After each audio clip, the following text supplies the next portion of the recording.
So, again, solve ulit natin tong recent na lumabas lang sa board exam, March 2026. Okay, isa lang talaga lumabas dito. Alam ko yung problem 36 lang. Pero sagutan na rin natin yung 37. So, yun yung nasa reference. Malay nyo sa susunod, di ba?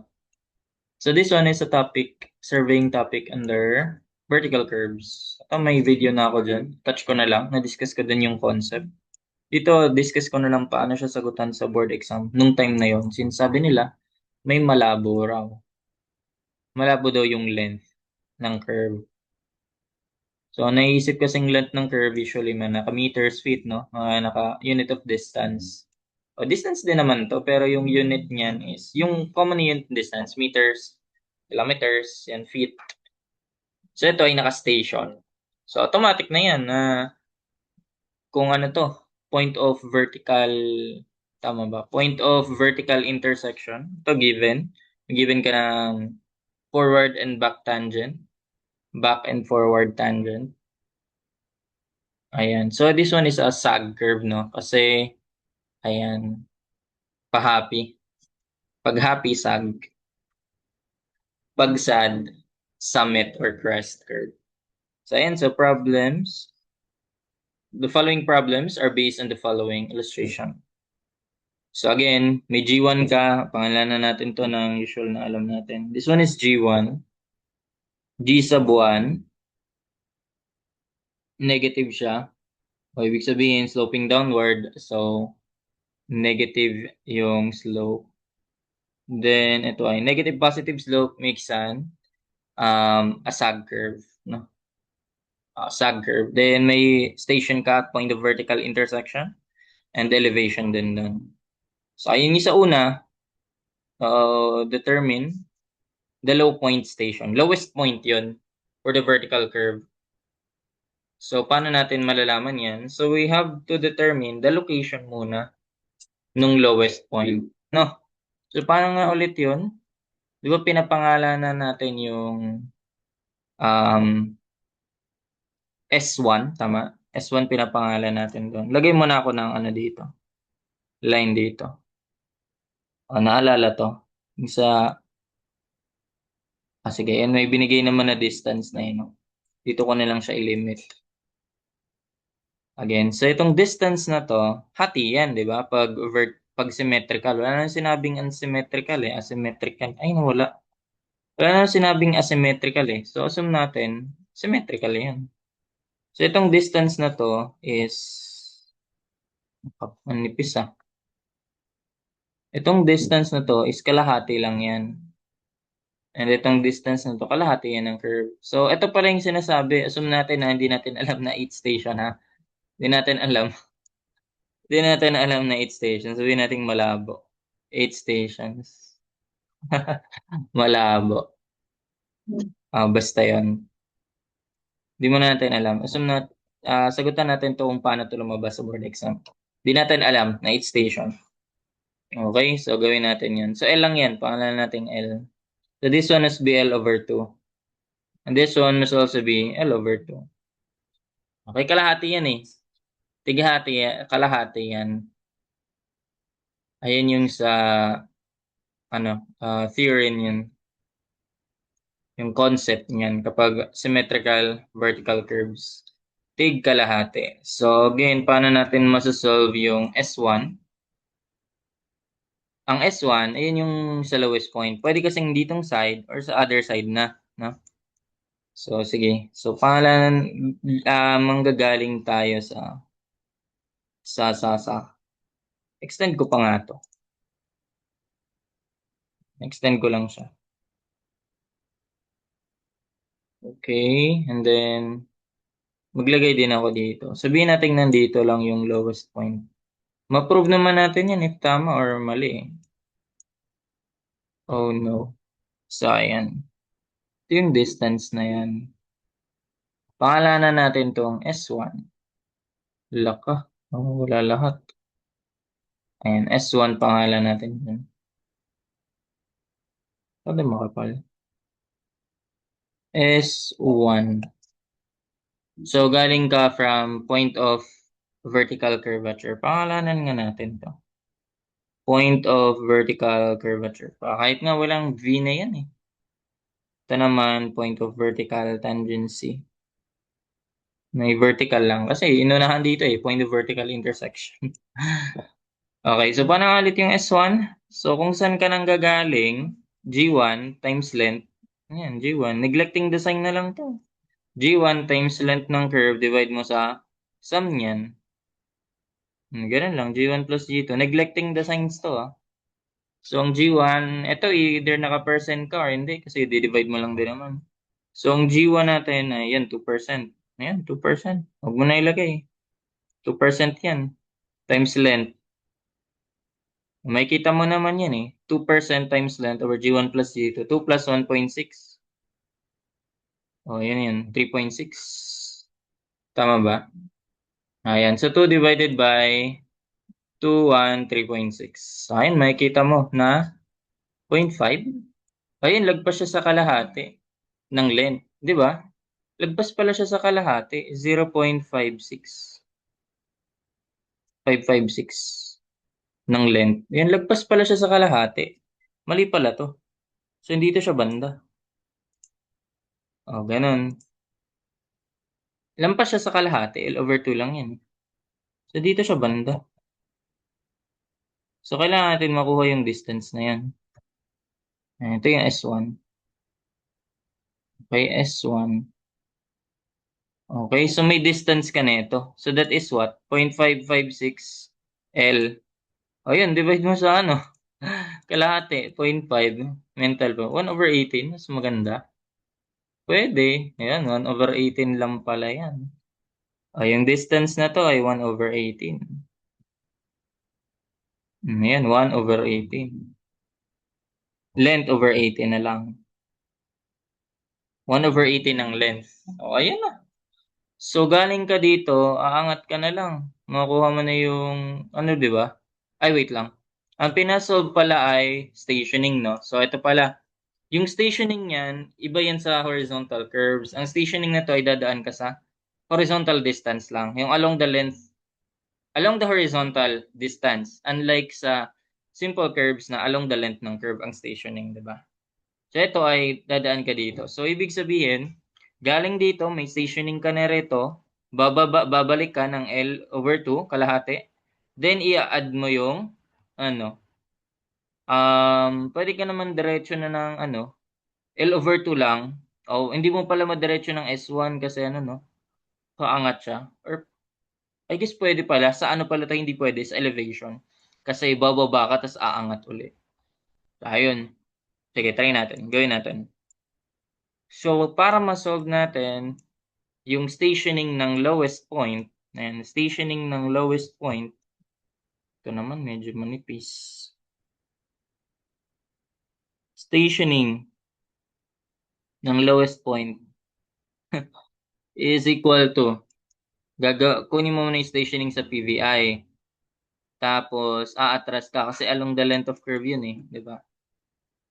So, stationing sa point of vertical intersection, babawasan mo ng kalahati, yan, L over 2. And kung kalahati lang, L over 2, so nandito ka na sa PVC. O, then dagdag mo na lang yung S1, di ba?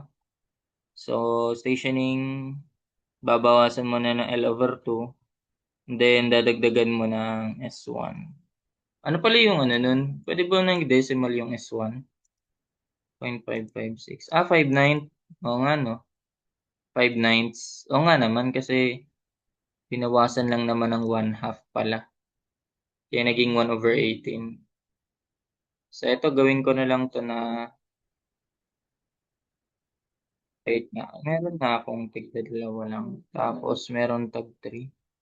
So, ito ay 5/9 ng L. Okay, 5/9 ng length. Okay, so 5/9 ng length. Dadagdag mo to. Lagay na lang natin dito. 5/9. Lagpas siya ng kalahati. Kasi ang kalahati niyang 9, 4.5, di ba? So, lampas siya. 5/9 ng length. Ayun. So, stationing point of vertical intersection, babawasan mo ng length, add mo nito. So, ayun, pwede mo nang gamitan nito. Ano to? 78 point. Ano ibig sabihin nito? Naka 87. Alam ko kasi yung mga 00 pang feet to eh. 'Di ba? Kasi kapag meters, naka tatlong digits tayo. 000. Or baka naka ano to? Naka 100? Oo. Parang ganun. Hindi siya naka per 20. Sige nga, tignan nga natin. So, assume ha, di natin alam yung length. Di natin alam yung length. So, kailangan muna natin palabasin yun. Malabo yung length, di natin makikita. Tayo pwede mag-assume na ano. Or pwede mo na siguro siya palabasin dito.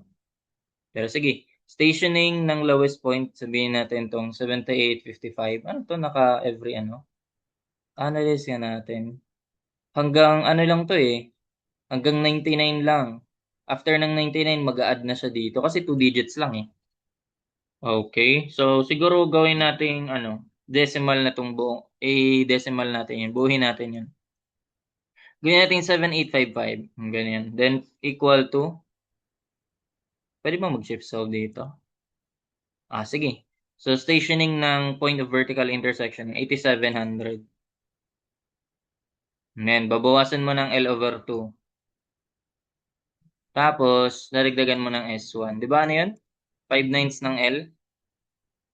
5 L nines. Pwede na ba yan? Sige. So, solve for X. Mga siguro ano lang yan. Wala tayong hint, no? Sige, okay na yan. Mabilis lang naman siguro to eh. Yun. Tama ba? L, L over 2. Naka-station kasi to eh. Tama naman. Naka-per station. 78,255 equals 87,000. Jollibee. So, minus L over 2, then plus S1. 5 nines ng L. Okay. So, di ka naman magkakaproblema dito. Ba't naging negative yan? Okay, imposible rin kasi. Sunod natin, yung B. Palitan lang natin to, 87,000. Ha? Di imposible yun. 87,000, 87,000. Kasi na pala tong B agad. Kasi point of vertical intersection yun eh. 'Di ba?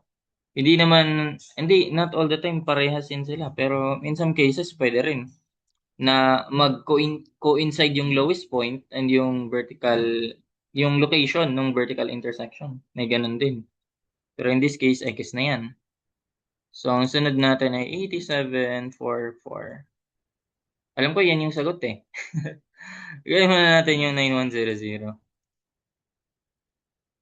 Ayun, 7,200.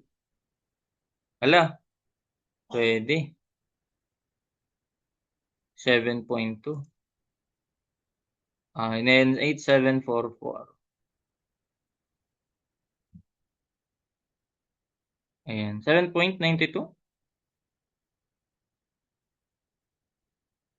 Ayun nga, 7.92.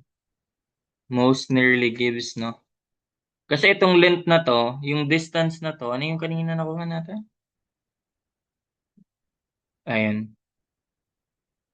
Kasi naka per station, ito yung naka-station yan eh, every 2 decimal place. Again, balikan natin ha. 7855. Ay, wait lang. Wala ba ako? Na-equal ko na kasi. Ulitin natin, ihuli natin to. 7855. Okay. So, ang lumabas, negative. X na agad yun. Hindi pala na X. Yung 2, di natin nagamit. Pwede pala backsub na lang talaga dito. 8744 tas 91. Anayin natin yung 9100. Madali. 7, ano to, 72. 72? Ang laki naman nun. Pero pwede Pwede siya, no? May mapapalabas kang exact value.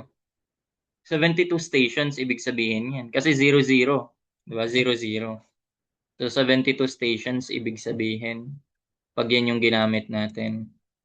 Now, what if yung isa, 8744?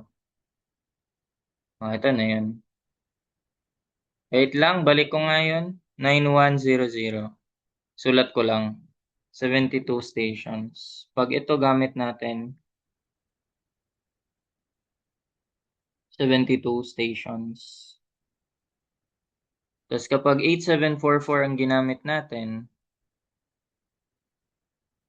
ito yung 7.92. Most nearly gives nga, malapit na nga. 7.92 stations. Ito pa rin exact, no? 7.92. Most nearly gives 8. Paano kaya yun? Eh di, ano ka? Trial and error ka. Ito, 7.92 stations. Ito, 72. Ang dami. O, sige. So, paano natin papalabas yan? Malabo yung length, no? L over 2. Baka naman makikita mo na rin. Sa 7.92 kung 2 digits to. 'Di ba? Kung 2 digits to, edi yung mostly 72 yung sagot mo. Pero kung nakikita mo 1 digit lang or sobrang labo, ano ba kasi kalabo nung lumabas? Yun na lang kasi yung tanong eh, no? Ayan, so siguro gamitan na natin. Balik na natin. Lagyan na natin ng tamang values. 7 stations. So, ang stationing nito ay pwede naman nating gamitin as stationing PVI. So, ito na lang. 8700. Ayun nga, tandaan nyo na lang na naka-00 tayo dun. Naka-hundreds, every 100. So, ito ay station. Naka-station na to. Ito na yun. Station 1, 2, 3. Ganon. So, hindi yan dito. So, laging may add ka ng 00. So, ganun yan. So, ibig sabihin, kung 7.92 ginamit natin, times pa natin ng 100. Divide natin by 2.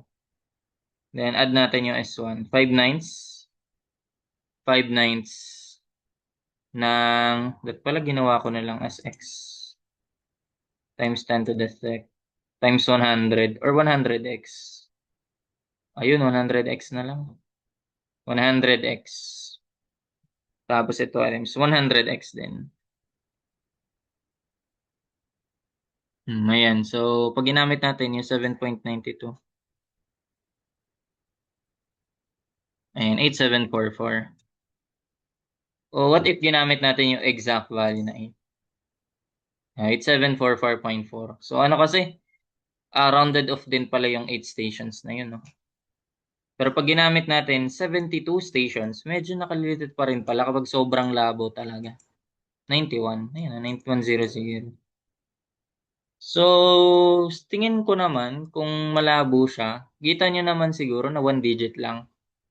Kasi eksakto kasi napalabas eh, no? 91, hundreds. Sakto rin kasi to eh. Ganun. So, ayan. So, therefore, if, ayun nga, papalabas mo, kung maisip mo lang naman malabo, so makikita mo naman kung ilang digit siya, di ba?